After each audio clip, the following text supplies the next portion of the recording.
Well, welcome back to our Rainbow Studio, our Covenant Studio, here as part of the Yahweh blog. I'm your host, Greg Wynn. This handsome fellow over here, this is the Wookiee. In our last program from this studio, we were reading the Barashith, so much for the Wookiee. Next time I'll just delete him from the introductions and it'll be more to the point. It's been a rough day. We're just getting started. Maybe in the day that you and Leah are the only people that are going to want to hang together. So, who knows? In our last program here, I was speaking of what God presented as the lesser and greater luminaries that are service signs for the Moed. And one of the things that, and I'm going to go back through it again, because what I want you to do, if your mind is open and you just genuinely want to learn from God, if you don't, just go away. Please don't bother us, and please make no comment on your way out the door. But if you are genuinely interested in learning from God, I want you to think this through. Plants were conceived, and God went through and told us that he created plants on the third day. Plants are not possible without the sun, and the fact is that the sun precedes the formation of the earth by 1 billion years or so. And that at the time that the moon was created, there could not have been any life on earth.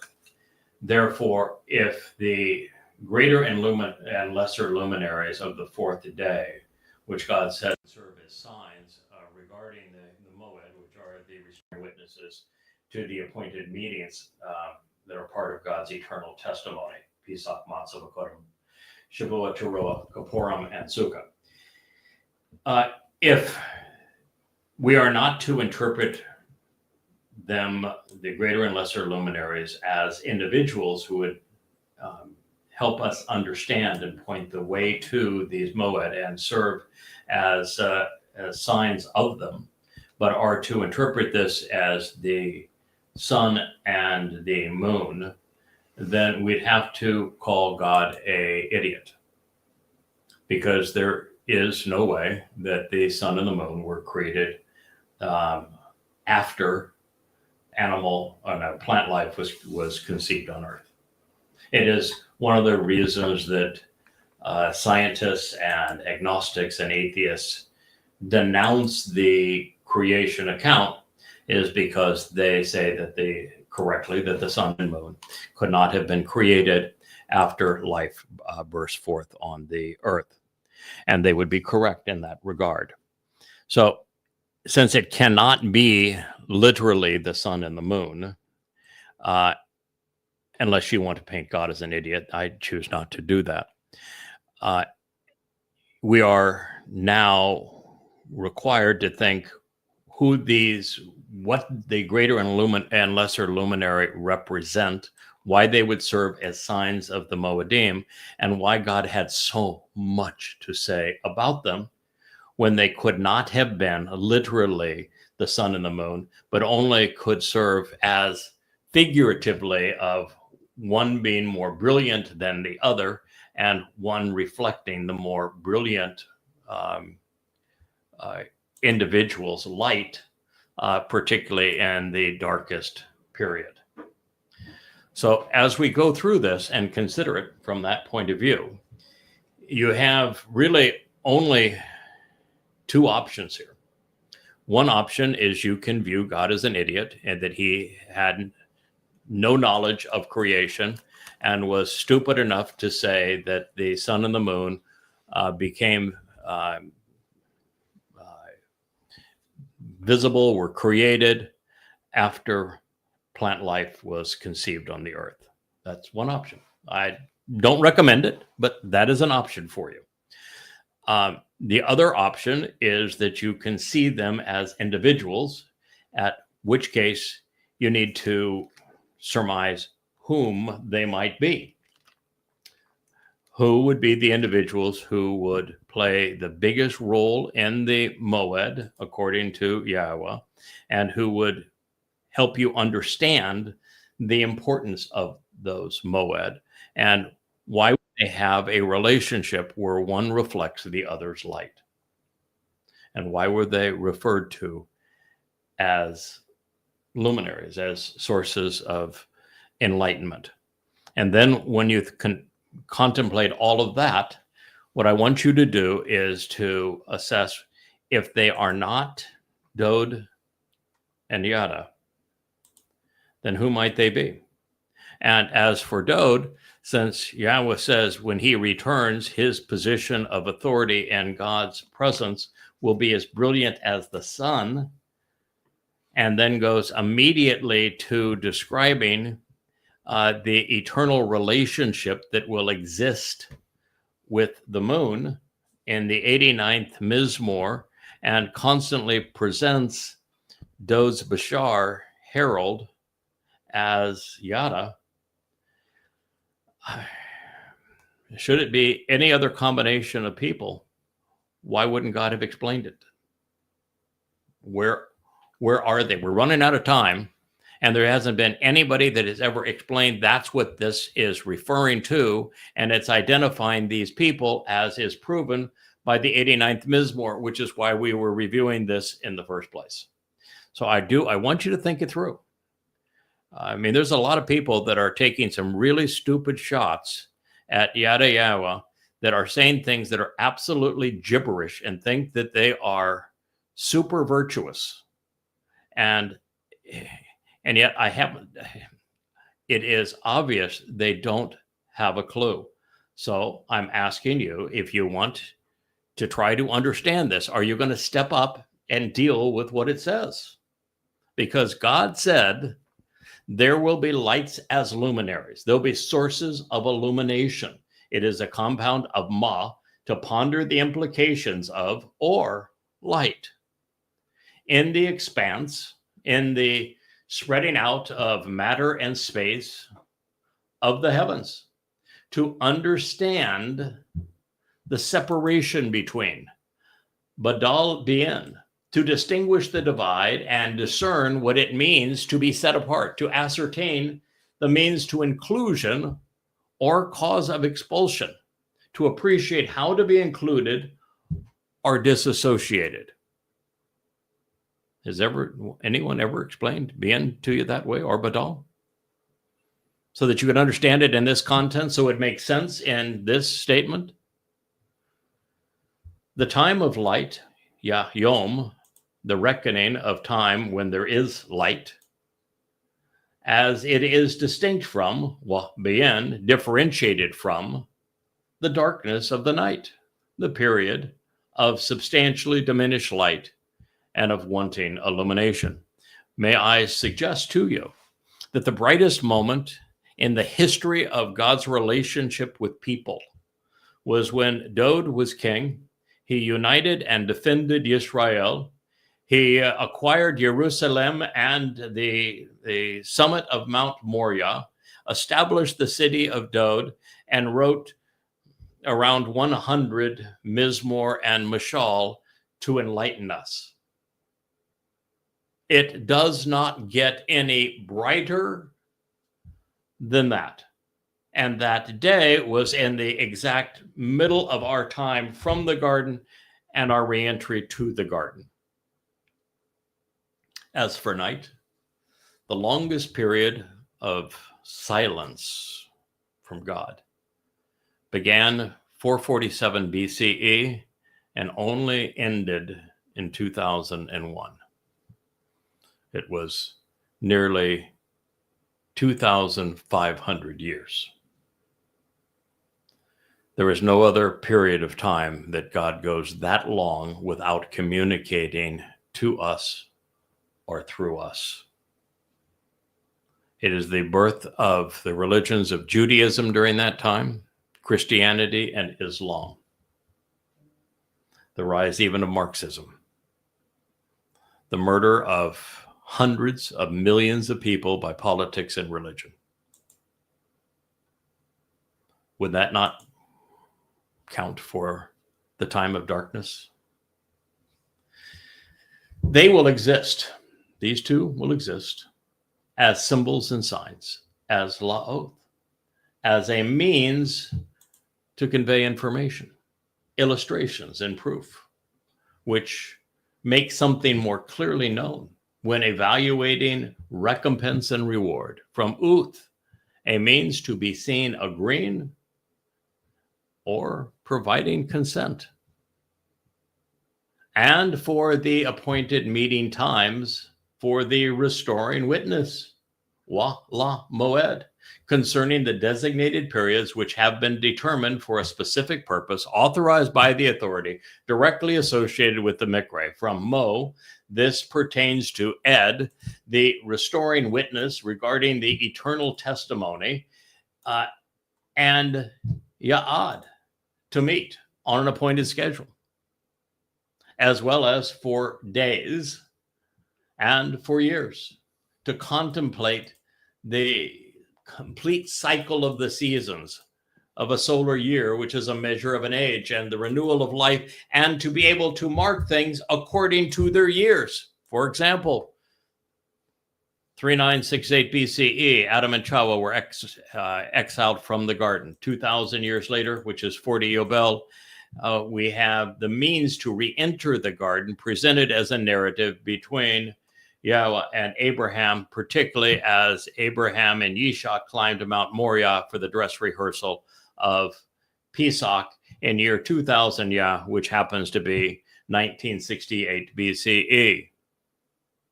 40 Yobel, or 2,000 years later, Dod fulfills Pesach, Matzah, and Bakurim in year 4000 Yah.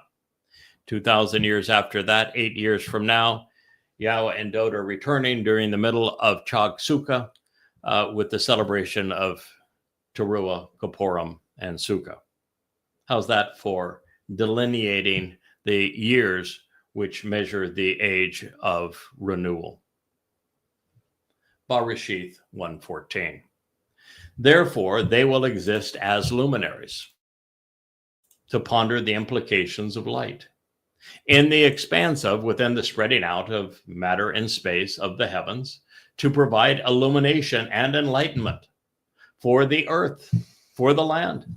And therefore, it continued to exist like this thereafter upon what preceded it.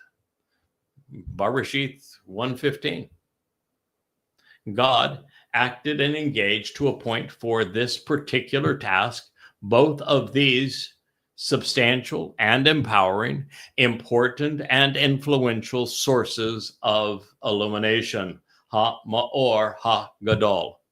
The two people that God goes out of his way to call Gadol are Dod primarily, and his herald, who takes a whole lot of flack trying to share this information with you regarding him. Yada. With the greater, more distinguished, and ultimately empowering Gadol, luminary, source of illumination and enlightenment, becoming prominent and clearly known as the influence over the illuminated time, which is when Dod thrived in his relationship with Yahweh and for the benefit of Yisrael. It's the greatest time ever in terms of inspired writings and of God's people thriving and being protected. And with the lesser, the younger, and more recent luminary becoming known for leading through illustrative words and as a prominent influence, to influence by effective and vivid communication, leading to understanding. Do you think he's talking about the moon, or do you think he's talking about a person who wrote a lot of books and has a lot to say on maybe the Yahweh blog? At night, when the light is not well known, where there is a scarcity of light and comparative darkness, a period of ignorance as a result of failing to be observant, along with the heavenly powers. 1:16 of Genesis, Barishith. The Almighty caused them to be placed there for this purpose. Nathan bestowed and assigned them for this opportunity and for this mission in the expanse of the heavens, to provide light and enlightenment for the land and for the earth. Bereshith 1:17. And therefore, they will function as proverbs, governing with memorable and illustrative words. Mashal, leading by painting pictures with words. May I point out the obvious that Dode wrote the majority of the Mashal proverbs, and that proverbs means words pictures, and that the only person who has written more about Yahweh than Dode is the lesser luminary, his herald, Yada, and the book's called Yada Yahweh. And Mashal also means to govern. Obviously, the sun and the moon don't govern the earth. But God is causing these two individuals, Dode, who is returning as king, and Yada, who is his herald, to govern humankind that is allowed to enter the celebration of Chag Sukkah when the earth returns to Eden.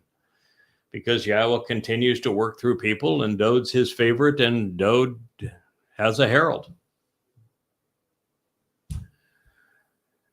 In the light of day and in the darkness of night, providing a contrast to appreciate the difference between the light and comprehend being separated through the darkness. God saw that indeed this was good, useful, was agreeable, valuable and appropriate, productive and beneficial. Bereshith in the beginning, Genesis 1:18. It is nearly impossible for me to process the implications of this prophecy, and even more difficult to accept what God is revealing about what he intended to accomplish through these two luminaries. And yet it is sufficiently clear that the brighter of these two is Dode, while Yada is being shown reflecting his light as one who fulfills and the other explains the Moedim. And all of this was foretold just as life was emerging on this planet. Other words, 5 billion years ago, God had a plan. Humankind's recalcitrance,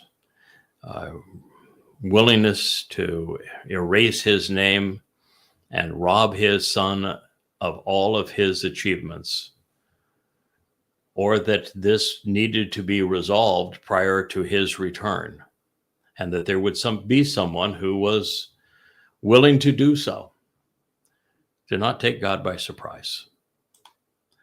Men did not come to God's rescue. God came to man's rescue through men.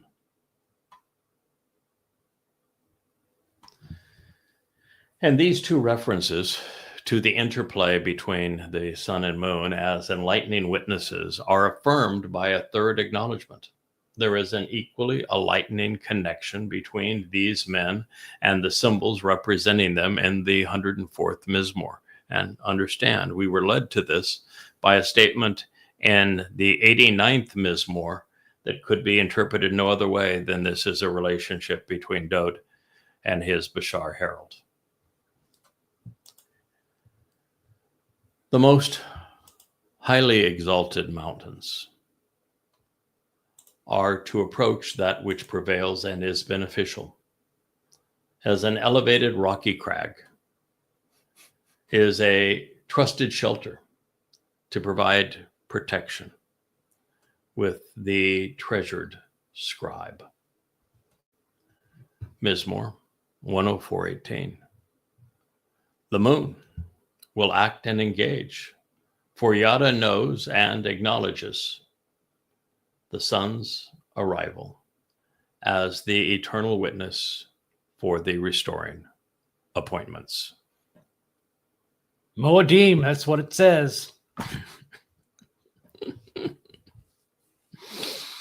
Mizmor, Psalm 104:19. This was just in case you didn't pick it up from the 89th Mizmor and you didn't say, wait a minute, sun and moon existing forever, when in fact they can't exist forever because everything in the universe is deteriorating. So what is God talking about here? And why is Dode's seat of honor before God being equated to the sun? And then you go back, oh my, now I get the creation account on that long narrative regarding the greater and lesser luminaries. That one thing leads you to another. Knowledge and understanding beget comprehension in this regard. But just in case you didn't get it, God comes to the rescue with the 104th Mizmor. The most highly exalted mountains, that'd be Moriah, are to approach that which prevails. And, well, there's actually two. It's Moriah and Choreb, right? I think Yahweh likes Moriah, which means to revere Yah, more than he likes Choreb, which means cutting edge. But the fact is, those are since this was plural, those are the two mountains. The third would be Olives, right? Yep. Which overlooks Mount Moriah. Going to give the best view from the east, particularly for Teruah. So I'm very fond of olives. He's fond of olives and the Mount of Olives. And Zion isn't a separate mountain; it's the ridge line that runs from Moriah down through the point where it was the city of Dode and Dode's home from the summit on down. And it's called the signs that are posted along the way to show you how you get from the world of man to the world of God. So the most highly exalted mountains are to approach that which prevails and is beneficial as an elevated rocky crag. You know any crags around here? Just one. Okay. There was a crag around here, wasn't there? His name appears on those 35 books that are the basis of the translations and commentary on Yahweh's testimony. He's a trusted shelter to seek protection. Now, you might say, well, that's kind of an odd thing to say, isn't it? Well, no. Have you ever read Yeshayah 17? Yeah. Okay, in Yeshayah 17, once you go through the Shavua harvest and the Teruah gleaning, we're told that there are 2 to 3 olives on the uppermost branches. Those would be Yehudim. And 4 or 5 on the branches that have been cut away. Those would be Israelites. That are now being protected by the Parah, which is this productive bull, that have fallen into the fissures in the crag. So it sounds like this shelter to seek protection is explained later in Yeshayah 17. It's all taking place on Teruah. And he's protecting them because the following morning is going to be the sacrifice of the Adamah Parah that purges them of their religiosity so that they're prepared for Yahweh's return on Kippurim and then entry into the restored garden of great joy, Eden, on Sukkah. That's why it's a trusted shelter to seek protection with the treasured scribe. They might say, all right, treasured scribe, who has written more about Yahweh and revealed more insights about Yahweh than any person who's ever lived? You. Yeah, the crag. The crag. Yes, crag. And oh, by the way, what is that crag? When he, for the first 10 years he wrote, trying to be anonymous, what did he write under what name? Yada. He thought he was being cute. Yeah. The moon will act and engage, for Yada knows and acknowledges. Once again, interconnected coincidences? I don't think so. I don't think so. The moon will act and engage, for Yada knows and acknowledges. Is the moon intelligent? The real one up. I mean, no. the one that's up there that controls our tides. No. No.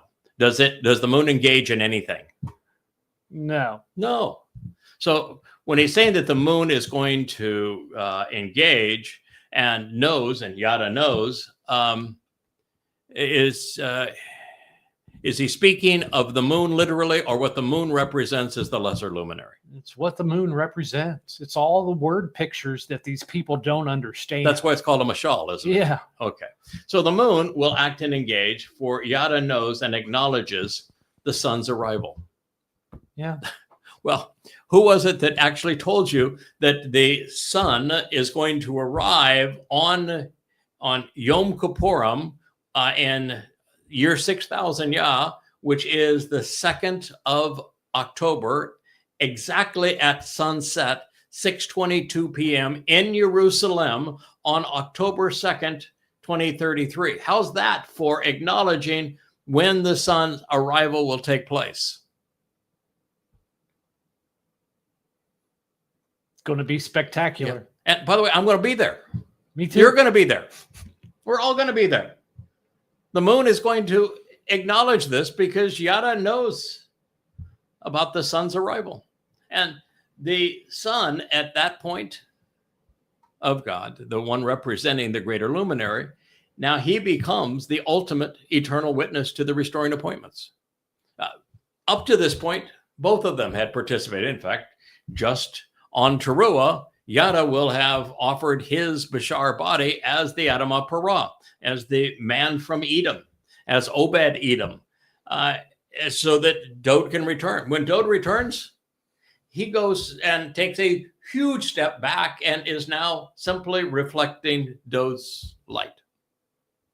So Dode becomes the eternal witness to the restoring testimony and restoring appointments. It's cool. Takes his place as our king. Takes his place as our king, and we do our best job to reflect his brilliance thereafter. I even had somebody write on my Facebook page that, there can't be any kings in Eden. Well, there can't be any kings, plural, in Eden. That would be true. Yep. And there's no competition for kingship in Eden. But Yahweh says that Dode is returning as king, and Eden is really being shaped for Dode's kingdom. So my guess is that Yahweh has pretty much assured us that King Dode is going to be in charge of Eden and the universe thereafter.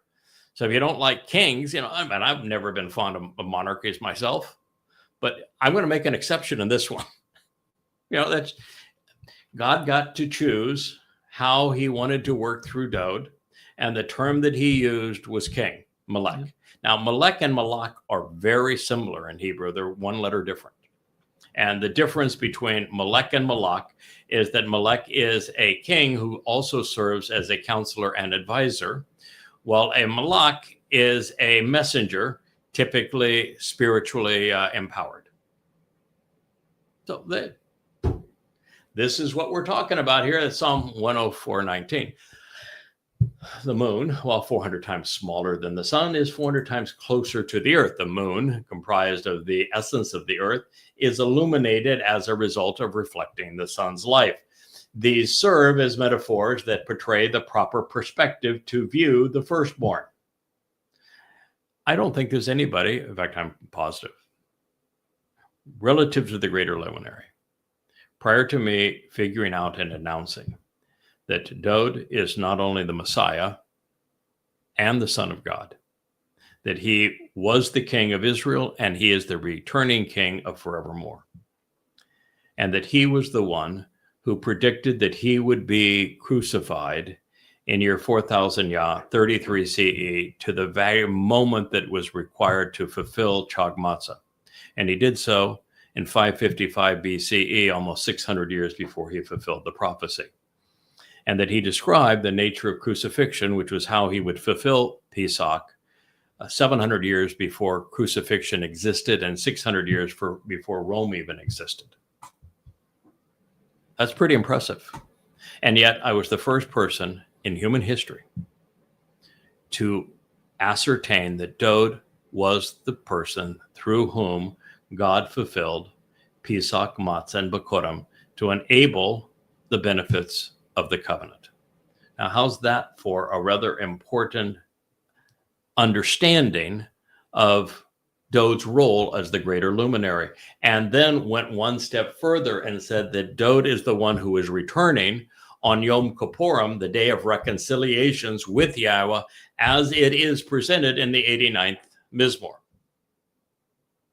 I don't think you can be more explicit on Dode and his comings and goings than I have been. In fact, I am positive that no one has ever communicated even 1% of that information, much less put it all together, much less explained how Dode figured out that he should volunteer to fulfill this role. And I walked our listeners through and our readers through this process of exactly how Dode came to this conclusion.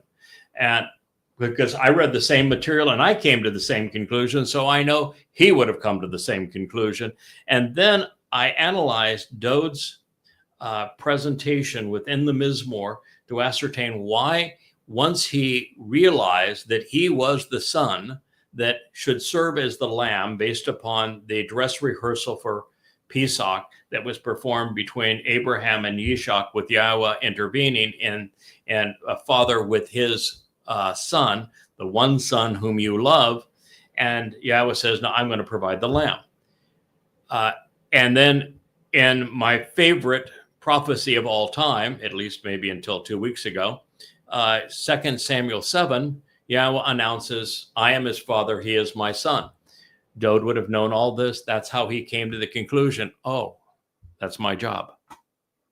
But then, knowing how difficult that job would be, because he was a prophet, and knowing that he'd have to go into hell carrying our guilt on matzah, that takes a lot of, big time courage, conviction, fortitude. No powder puffs are going to play in that game.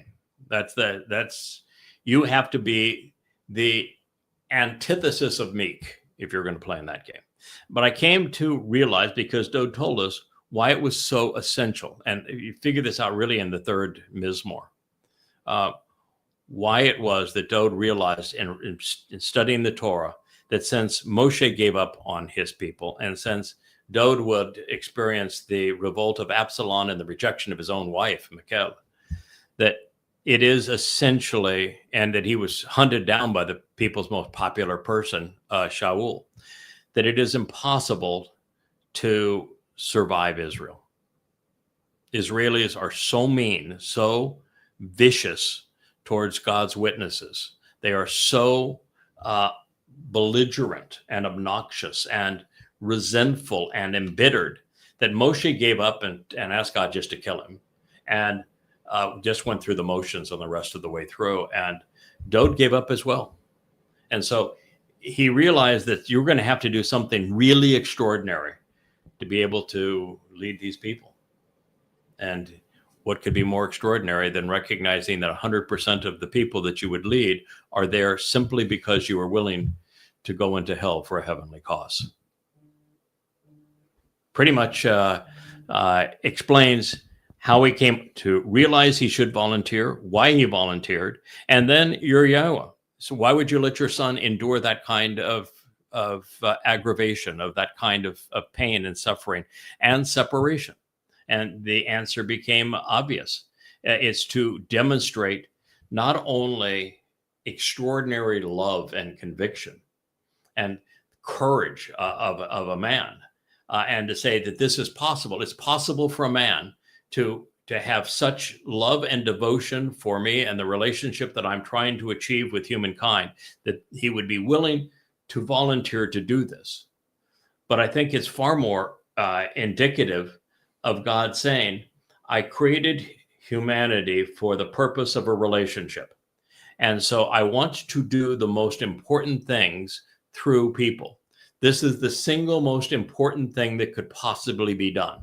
And if there is a man strong enough to endure this, then it proves that all things are possible when we collaborate together. If you are confident enough in me, you trust God sufficiently, and are bold enough, you can, when paired with Yahweh, you can accomplish the greatest things that can even possibly be imagined. And that is the story. And Yahweh, as Dode's beloved father, knew that if Dode endured these 2 days, that he would receive the benefits and the blessings and the respect for trillions of billions of gazillions of years. And the weak-minded want to equate this to human sacrifice. How stupid. They want to dismiss it all. Yes. Yes. But they're not dismissing it to human sacrifice because they're trying to annul Dode, but of course that's what it does. But because they're fixated on annulling me, because they can't have a mommy goddess cult and speak for a non-existent spirit mom unless they trounce me. And so their whole life and all their little helper bees are devoted to silencing the one voice that knows that they're a complete fraud. Well, anyway, that's a pretty astute way of coming to know not only of Dode's arrivals, which are the important markers of time, even the dates pursuant to when Dode will fulfill the Mikre as we move through them. And all of this is conveyed to explain the timing and the purpose, the who, the what, the where, the why, the when of the Moedim, predicated on how we view the sun and the moon. And oh, by the way, just out of fascination, on the day that enables Dode's return, when his herald, as the Anima Para, as Obed-Edom, as the man from Edom, sacrifices his Bashar body to enable the remnant of Yisrael to be purged of their religious guilt so they can participate in Dode's return and be his family going forth into the 1,000-year celebration of Eden on earth. Is there any kind of interplay between the sun and the moon on Teruah in year 6,000? Yeah. Yeah. It's a full solar eclipse. It's the one day when the moon actually eclipses the sun is when the lesser luminary fulfills what needs to be done to enable the sun's return.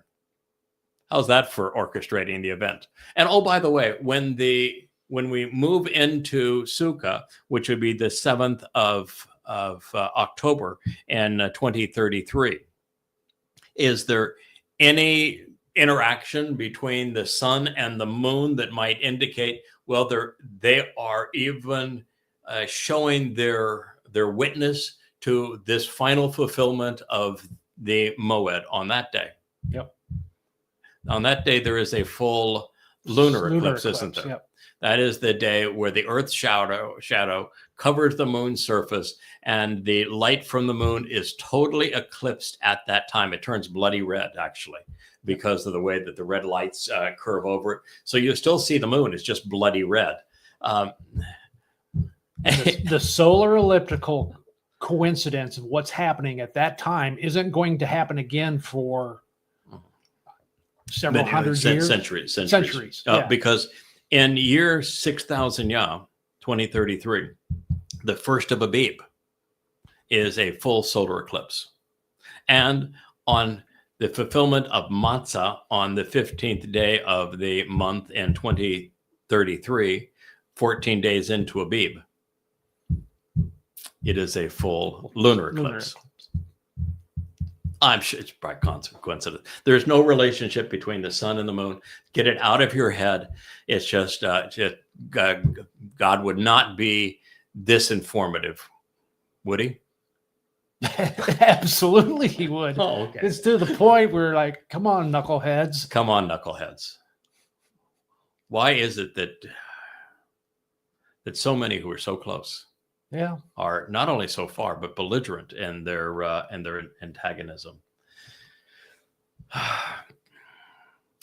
Dode is not only Yahweh's most enduring and reliable witness, but he is also the most readily verified source of restoring testimony.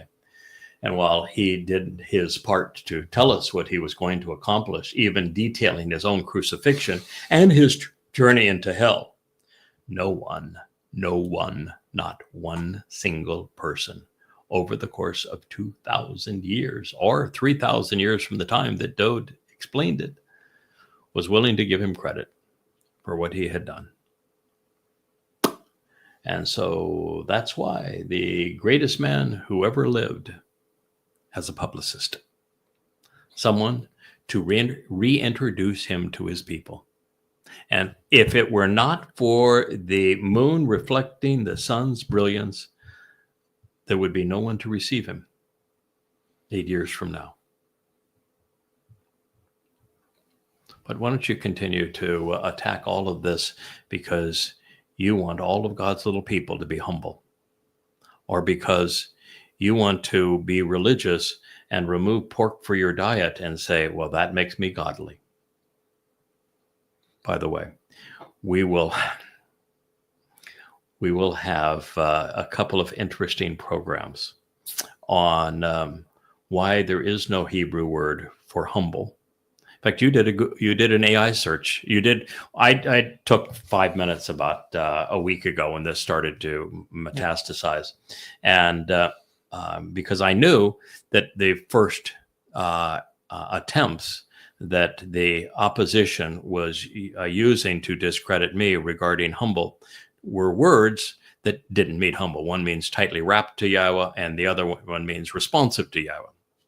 And I knew that was the majority of those things, but I hadn't done a comprehensive research until it began to emerge, and that's the most recent attack that we're talking about on this program.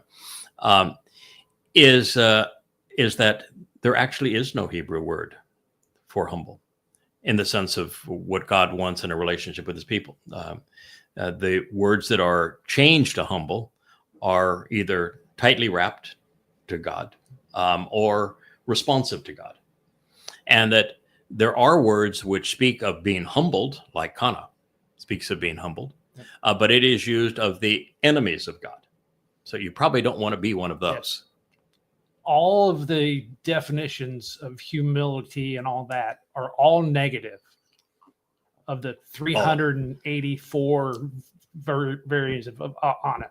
Yeah, they're all negative. They're all negative. And even the King James and the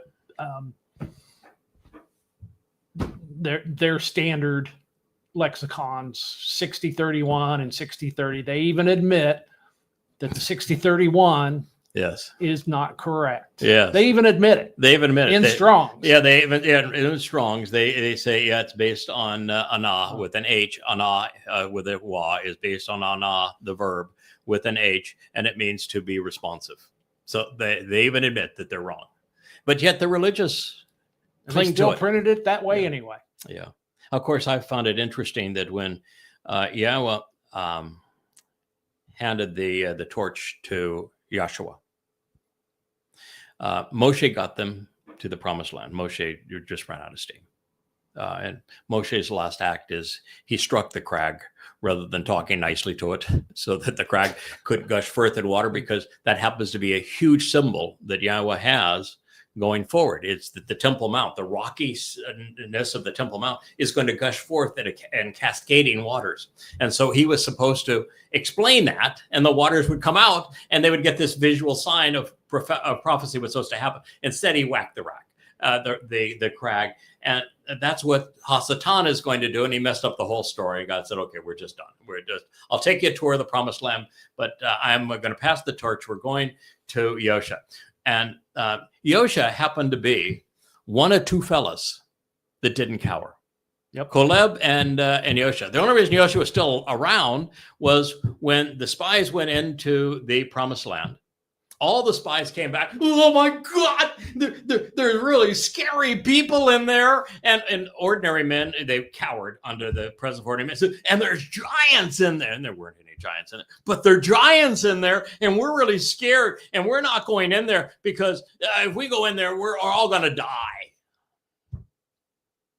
Cowards, wimps, meek, timid, too humble in terms of not having backbone, not standing up to recognize that if you have a relationship with Yahweh, nothing is going to stop you.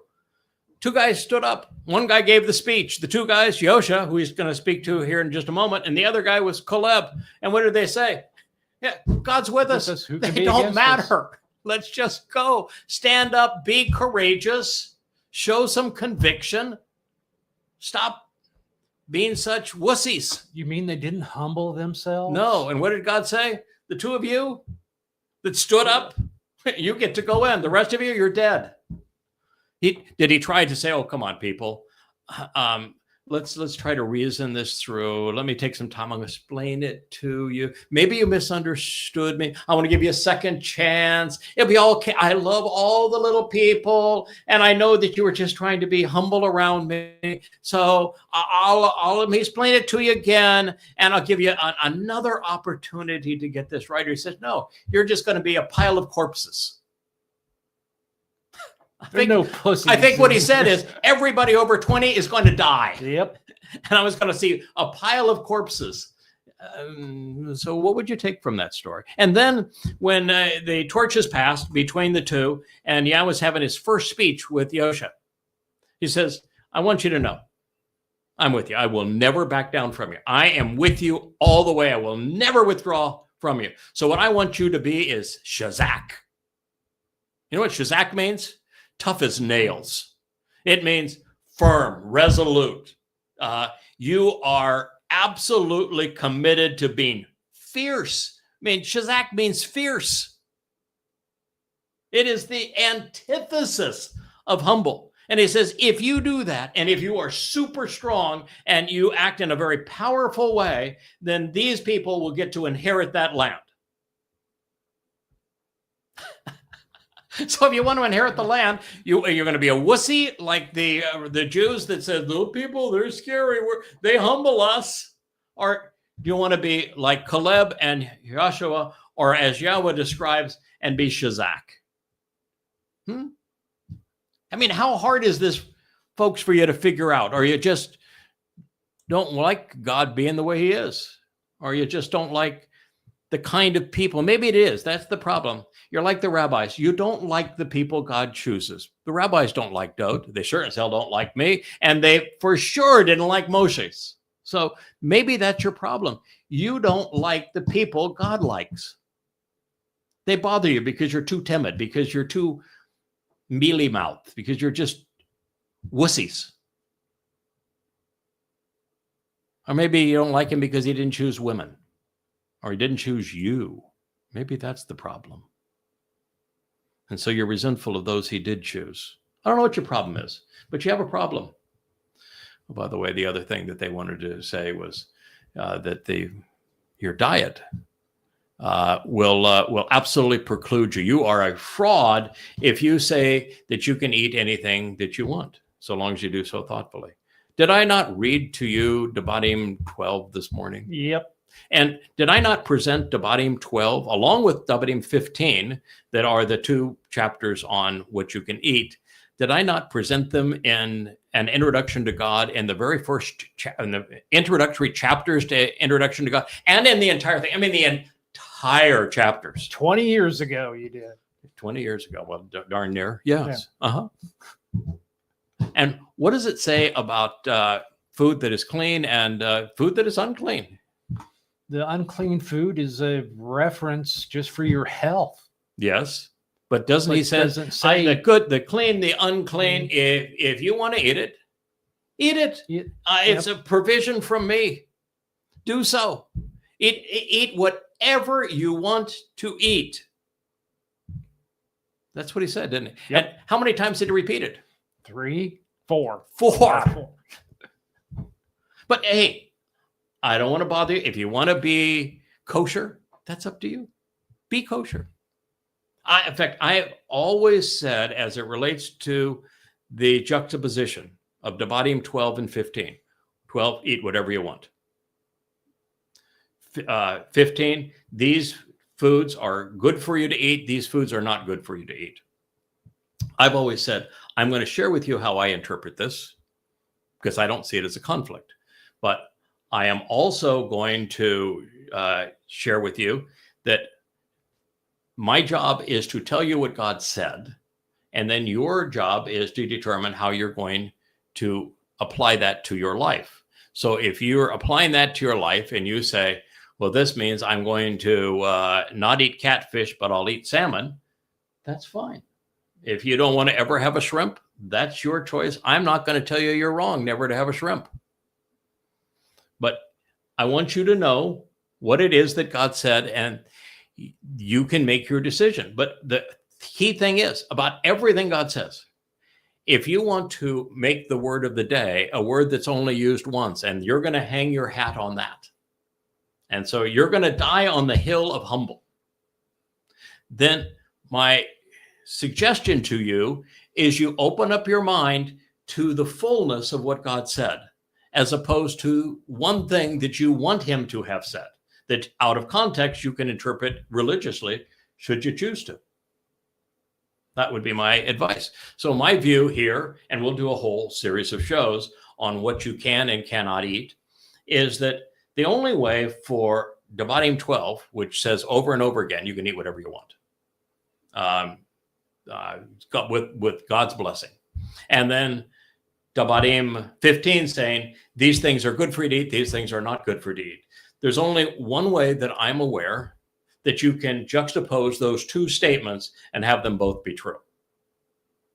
And that is for the overall instruction on food is presented first in Devarim 12. I'm not going to make a religion of food. You can eat whatever you want. And then in Devarim 15, he's saying, all right, I'm going to tell you the things that are healthy for you and the things that are not healthy for you. And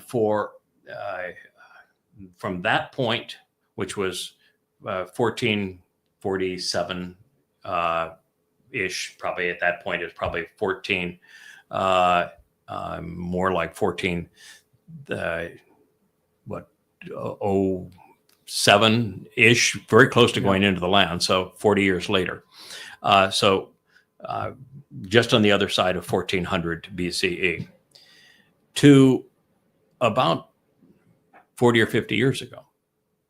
Everything God listed that was not healthy wasn't healthy. It was really risky. We did not have refrigerated transportation. We didn't have a health services that could monitor meat processing facilities properly and ensure the integrity of food. And we just didn't have enough knowledge to deliver things like bottom feeders, or particularly pig, because pigs at the day would eat anything, and the way their stomachs work, they couldn't process it, and so they were really susceptible to a number of different diseases, and we'll talk about those when we do these shows. But 99.9999% of that has been resolved. So if God was delivering that same instruction through a Moshe today, the instruction would be quite different. Yep. Because you wouldn't have 3,400 years of time when the advice he gave was absolutely astute as to what's good for you to eat and not good for you to eat. So God said, you can eat anything you want. I'm going to tell you what things are healthy for you and what things are not healthy for you. Now, that's the only way you can take those two thoughts and put them together. And God presented them that way so that if you tried to make a religion of food, that you would know that it was in conflict with God's instruction, because his people made a religion of food. Didn't they? Oh, yeah. A whole tax system based on food. Yes. So these are the kinds of things and that you need to know. And it's just like the greater and lesser luminaries. If you were to read the greater and lesser luminaries from an average translation, your only conclusion would be that God didn't know what he was talking about. This is a mistake. Therefore, I should reject the book of Genesis. That would be the only rational decision that a person could make, is that the source of this made a mistake in the order of events. Therefore, it doesn't know what they're talking about. And yet the source presented this in the fourth day, because the fourth day is when the greater luminary would do its thing, fulfilling the moed. So I chose, in my rendering of those words and in my explanation of what God was talking about, to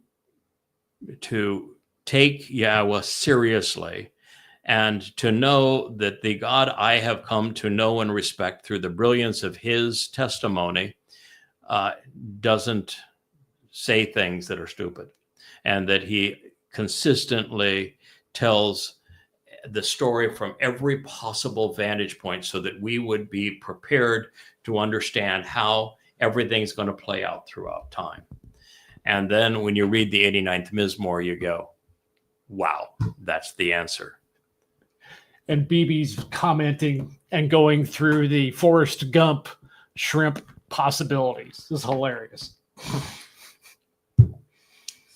So BB is posting online and telling you all of the possibilities. Stir-fried shrimp and lemon shrimp and coconut shrimp and pepper shrimp and shrimp soup, shrimp stew. Forrest Gump and all the ways you can have shrimp.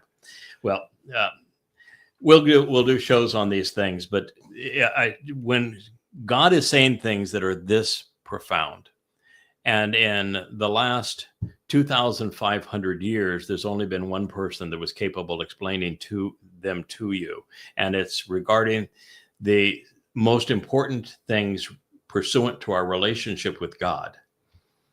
I think you would be best advised to listen to what he has to say and to benefit from it than you would be to attack him. But, your call. Bubba.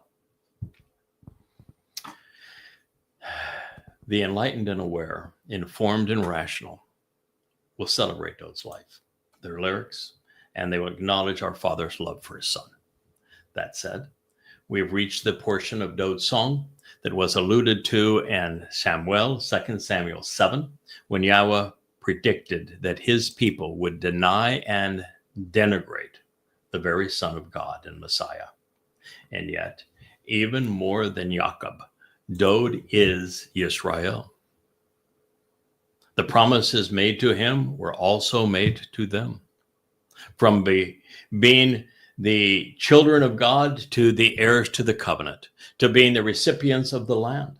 His joys and heartaches, his ongoing battles with Goyim, his insights and confusion, the benefits he enjoyed in concert with the covenant, and the consequences he endured when he ran afoul of it, are all shared by the nation he shepherded. Dode was not perfect because Israel was not perfect, but Dode managed to perfect Israel. It was in concert with Dode, representing Yisrael, and of Yahweh's contribution to annulling the truths that we have just considered, that these words were prophetically inscribed in parallel with Samuel, 2 Samuel 7. After all, it is Yisrael that has, but now you yourselves have refused to accept, creating a foul stench by snubbing, such that you have rejected by diminishing the merit, even spurning over time by repudiating the essence improperly and of your own initiative, meddling while presumptively passing over your Messiah. Oops. Oops. Wow. And therein is a definition of Judaism, of Christianity, of Islam, and today of the leprous mother goddess cult. They pass over Dode because they're too busy attacking his herald. Well, that's going to be the end of our program. I will read this passage to you one more time. We will return to it in our next program. I just want to tell you that I think it's one of the single most important prophecies ever uttered. But now you yourself have refused to accept, creating a foul stench by snubbing, such that you have rejected by diminishing the merit, even spurning over time by repudiating the essence improperly and on your own initiative, meddling while presumptively passing over your Messiah. Mizmor, Psalm 89:38. God is really smart. He knows the past, present, and future. And he conveyed the future to us in our past. It's a damn shame so few people are listening. I thank you, should you be listening, and look forward to continuing with you through the conclusion of the 89th Mizmor on another trip down here to the Rainbow Studio. Good day.